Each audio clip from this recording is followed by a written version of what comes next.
Ang madring ito from Ireland ay may dalawang main goal sa buhay. Unang-una is yung maging madre. Pangalawa is maging sikat. Ngayon nga ay sinusulong para maging isang ganap na santa. At ang kanyang cause for beatification and canonization ay opisyal ng bubuksan ngayong darating na Enero. Praise be God through His saints. Ito po si Sister Claire Crockett. Ang kanyang conversion nagsimula after ng kanyang retreat sa Espanya. Masayahin na bata talaga itong si Sister Claire, pero may pagkapilya talaga. Nagsisigarilyo, nag-iinom, nanlalalakit, parang halos lahat ng mga katarantaduhan, siguro, nagawa niya na rin.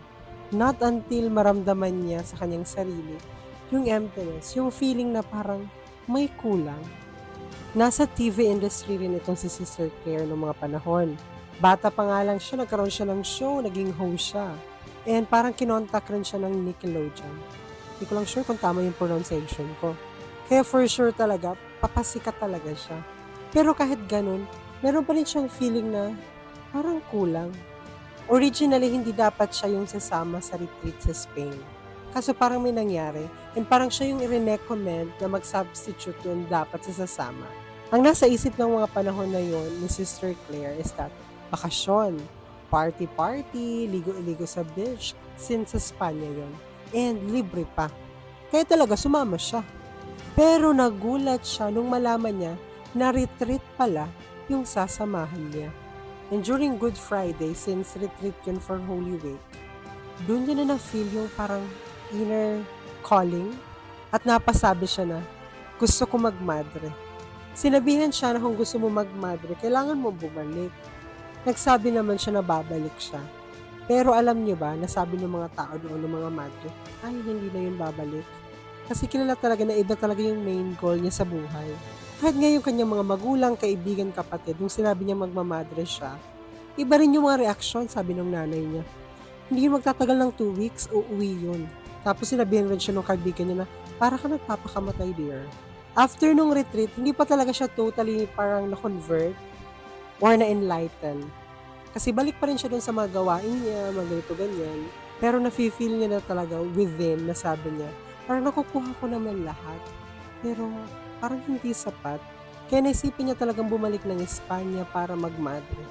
Kahit alam niyang merong language barrier at marami pang mga trial siyang pagdadaanan, tinuloy niya pa rin. Di ko alam kung nakita niyo na siya somewhere sa mga posts or sa YouTube, since doon ko talaga siya unang nakita, matagal na. Meron kasing parang documentary dedicated sa kanya na ang title is All or Nothing. Yan kasi yung lagi niyang sinasabi. Magiging sikat ako or nothing. Parang ibibigay niya talaga lahat para sa gusto niya. Namatay nga si Sister Claire dahil sa lindol. Parang isa siya doon sa mga namatay dahil sa lindol na yon sa Ecuador. May mga gumuho kasi mga gusali. And after noon, marami nang nagre-request ng information tungkol sa kanya, and meron rin mga milagro nangyayari. Spiritual and physical healing at yung mga hindi nagkakaanak. Akala ko talaga artista lang siya na gumanap ng role ng pagiging madre sa isang movie, pero without knowing, madre talaga siya. 2016 lang nang siya ay mamatay. Noong 2016 siya namatay sa edad na 33 years old.